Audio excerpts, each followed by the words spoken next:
இந்த அழிவு, இந்த பேரழிவு 11 ஆண்டுகளை கடந்தும் கூட மறக்க முடியாமல் இருக்கிறது. உங்களுடைய அனுபவங்கள், உங்களுடைய சோகங்களும் கண்ணீரும் என்னவாக இருக்கின்றன? டிசம்பர் 20 ஏற்பட்ட ஆழி பேரலை, சுனாமி என்று அன்றைய சூழல் எல்லாம் எங்களுக்கு தெரியாத கடல் பொங்கி வருகிறது என்ற ஒரு நிலையில் பல்லாயிரக்கணக்கான உயிர்களை இழந்த இந்த பகுதி. நான் இந்த பகுதியினுடைய ஊராட்சி மன்ற தலைவராக இருக்கிறேன் தற்பொழுது. ஆனால் ஏறத்தாழ அருகிலுக்கு அக்கரைப்பேட்டை கிராமத்தை பொறுத்தவரை 426 உயிர்களை பறிகொடுத்திருக்கிறோம். இந்த பகுதியை பொறுத்தவரை 600க்கும் மேற்பட்டவர்களும், அதே போன்று கல்லார் பகுதியில் 86 நபர்கள், ஏறத்தாழ 1000க்கும் மேற்பட்டவர்கள் இந்த பகுதியிலேயே உயிர்களை இழந்து அவர்களுடைய சடலங்களையெல்லாம் எடுத்து, ஒரு மனிதன் இறந்தால் அவனுடைய சடங்குகளை எல்லாம் இந்து முறைப்படி நாம் எவ்வளவு மரியாதையுடன் அதை அடக்கம் செய்த காலங்கள் போய், ஒரு விதைச்சி போட்டாப்பால் ஒரு 200 அல்லது 150 உயிர்களை பறிகொடுத்த நிலையில் அவர்களுடைய உடல்களை ஒரே இடத்தில் அடக்கம் செய்து, அதாவது வார் நடந்தால்தான் அது மாதிரியான நிகழ்வுகளை நாம் நேரடியாக காண முடியும். ஆனால் இந்த கடல்கோள் காரணமாக பாதிக்கப்பட்டு நேரடியாக அந்த பகுதியில் நின்று அந்த உயிர்களை அடக்கம் பண்ணிய நிலையில் நாங்கள் அப்படிப்பட்ட மிகப்பெரிய அந்த இழப்பில் இருந்து ஏறத்தாழ 11 ஆண்டு காலம் கடந்துவிட்ட நிலையிலும் கூட நாங்கள் தன்னம்பிக்கையுடன் இன்னும் நாங்கள் எதிர்நீச்சல் போட்டுக் கொண்டிருந்தாலும் முழுமையாக இன்னும் நாங்கள் மீளவில்லை. ஆனால் மீளவதற்குண்டான முயற்சிகளை அரசாங்கம் எங்களுக்கு உதவ வேண்டும். அதே போன்று மனிதன், நாங்கள் கடலை நம்பி வாழக்கூடிய மீனவர்களுக்கு தேவையான தொழில்நுட்பம், நீங்கள் எல்லாம் பார்த்தீங்கன்னா இந்த பகுதிக்கு போனால் இலங்கையால் நாங்கள் தொடர்ந்து இலங்கை கடற்படையால் தாக்கப்பட்டு தொழிலுக்கு வாழ்வாரமின்றி அது தொடர்பாக இன்னும் நிறைய விஷயங்கள் நிஜமாக பேசப்பட வேண்டியிருக்குது. நம்ம கடந்த முறையும் கூட அது தொடர்பாக பேசணும். ஏன் ஒரு ஹெலிகாப்டர் வசதி இல்லை, நவீன வசதிகள் கொண்ட கப்பல்கள் இல்லை, மீனவர்கள் கடலில் காணாமல் போனால் தேடுவது தொடர்பாக விஷயங்களை நிச்சயமா நம்ம அடுத்த சுற்றில் அது தொடர்பான கருத்துக்களோடு பயணிக்கலாம். இந்த பக்கம் பாதிக்கப்பட்ட மக்களின் தரப்பிலிருந்து நம்ம பேசலாம். நான் ஏற்கனவே சொன்ன போல இந்த நாகை மாவட்டம் மட்டும் கிட்டத்தட்ட 6065 பேர் பலியாகி இருக்கிறார். ஒரு சொன்ன மாதிரி 1000க்கும் மேற்பட்டவர்கள் இந்த பகுதியில் மட்டும். நம்ம அந்த பிஞ்சு குழந்தைகளை பார்க்கின்ற பொழுது அவ்வளவு கண்ணீர் வருது. 80 குழந்தைகள் இதே பகுதியில் மட்டும் இந்த பள்ளியில் பலியாகிறார்கள் அப்படிங்கிறது. உங்களுடைய ஒவ்வொருவருடைய வாழ்க்கையிலும் இதே மாதிரியான ஏராளமான சோகங்கள் இன்னமும் மிச்சம் இருக்கின்றன. அந்த சோகங்கள், அந்த சோகத்திலிருந்து எப்படி வெளியேறி கொண்டிருக்கிறீர்கள்? உங்ககிட்ட தாயா?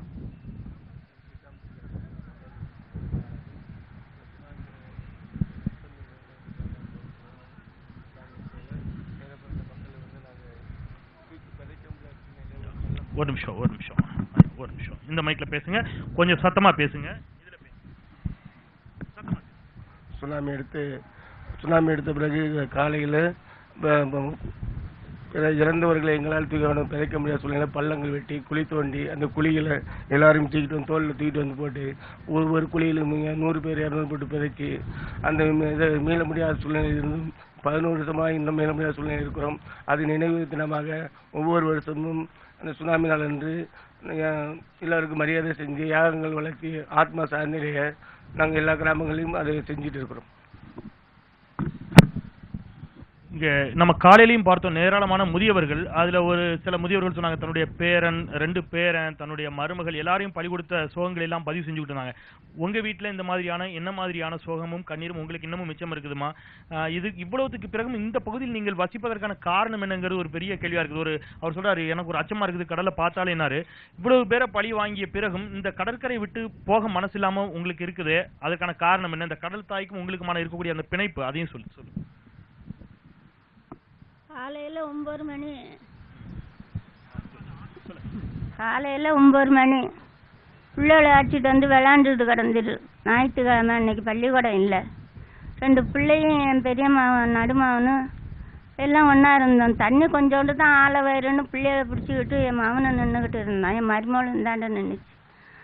அப்புறம் தண்ணி வந்துட்டு நாங்கள் எப்படி தான் போனோம்னே தெரியல. 12 மணி இருக்கும், பாலத்து உயர கிடந்தேன் நான். பசங்க வந்து என்னை தூக்கிட்டு போய் ஆஸ்பத்திரியில் சேர்த்தாங்க. அப்புறம் என்னன்னு எனக்கே புரியல. அல்லையிலேருந்து இப்போ 11 வருஷமாக நான் இந்த பரமே வாறு கிடையாது. என் மருமக ஒன்று, என் மகன் 20 வயசு பொண்ணு, என் பேர பிள்ளையோ 2 பேர், மகன் பெற்ற பிள்ளையும் மக பெற்ற பிள்ளையும்.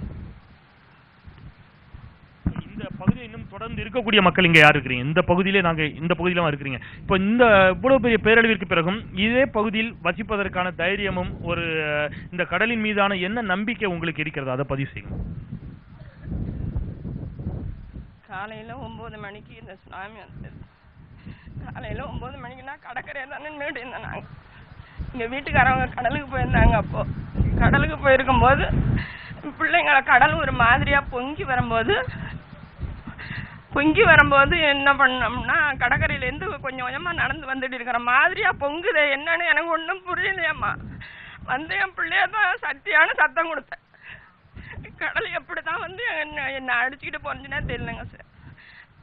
எங்கள் உடம்புல கூட துணியும் கிடையாது, பாவடையோட தான் நாங்கள் மிளந்து போய்க்கிறோம். ஒருத்தவங்க தான் எட்ட போய் ஐயோ என் பொண்ணு மிளந்து வருதுன்னு தூக்கி ஒரு வீட்டில் தொங்க விட்டு வச்சுருந்தாங்க. கை பிடிச்சிக்கிட்டே தொங்குறேன். எப்பப்பா தண்ணி வத்தும், என்னால் முடியலையே, என்ன பண்ணோன்னு கத்துறேன். குடும்பமா அழிஞ்சிரு, என் பிள்ளைங்க என்ன செய்யணும்னு சொல்லி ஒரு பிள்ளை கூட இருக்காது போல. நான் ஒண்டிமில்ல நிற்கிறேன்னு கத்தும் போது இந்த தண்ணி கொஞ்சம் வத்துனுச்சுன்னா கொஞ்ச நேரம் நின்றுங்கன்னு வச்சுன்னு விழுந்து செத்துருப்பேன்.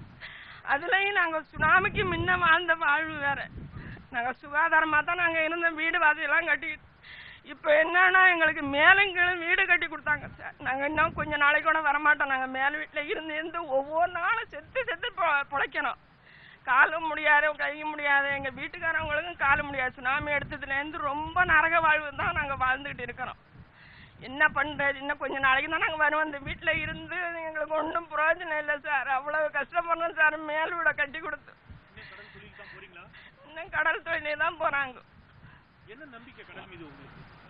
என்ன சார் செய்யறது, எங்களுக்கு அரை விட்டா எந்த உதவியும் இல்லையே. இப்போ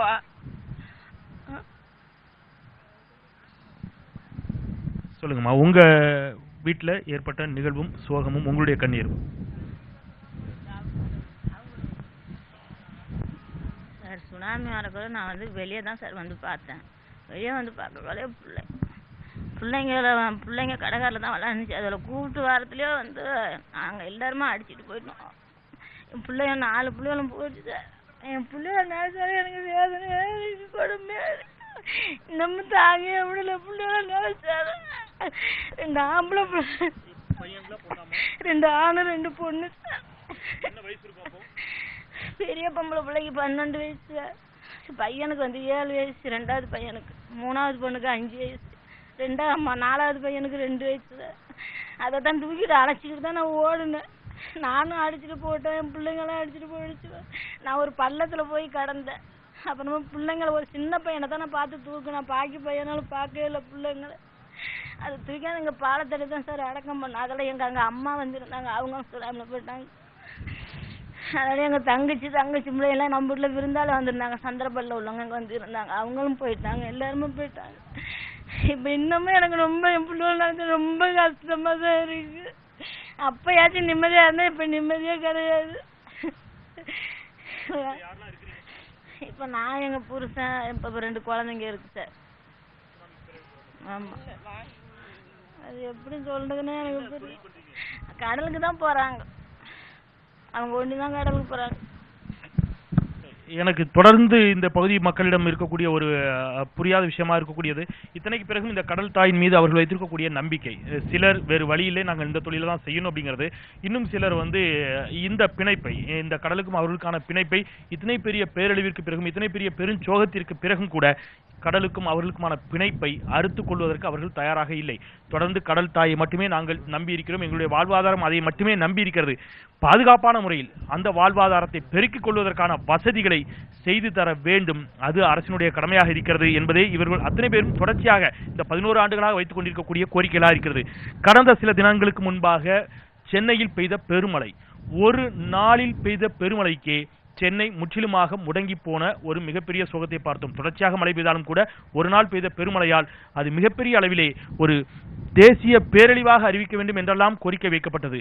சென்னை முற்றிலுமாக ஸ்தம்பித்து போனது என்று சொன்னால் 2.5 லட்சத்திற்கும் அதிகமான உயிர்களை பலிகொண்டிருக்கிறது சுனாமி உலகம் முழுவதும். நாகைப்பட்டினம் மாவட்டத்தில் மட்டும் 6065 பேர் பலியாகி இருக்கிறார்கள். 243 குழந்தைகள், தாய் தந்தை 2 பேரையும் இழந்திருக்கிறார்கள் என்று சொன்னால் இந்த துயரத்தின் வழியை எத்தனை ஆண்டு காலம் அழுது தீர்த்தாலும் தீராத துயரம் இது. இன்னும் கண்ணீரோடு காத்திருக்கிறார்கள். தங்கள் பதிவுகளை பதிவு செய்வதற்கும் அதற்கான தீர்வுகளை தேடுவதற்கும் இணைந்திருங்கள். ஒரு சிறிய இடைவேளைக்கு பிறகு இந்த கண்ணீரோடு பயணிக்கலாம்.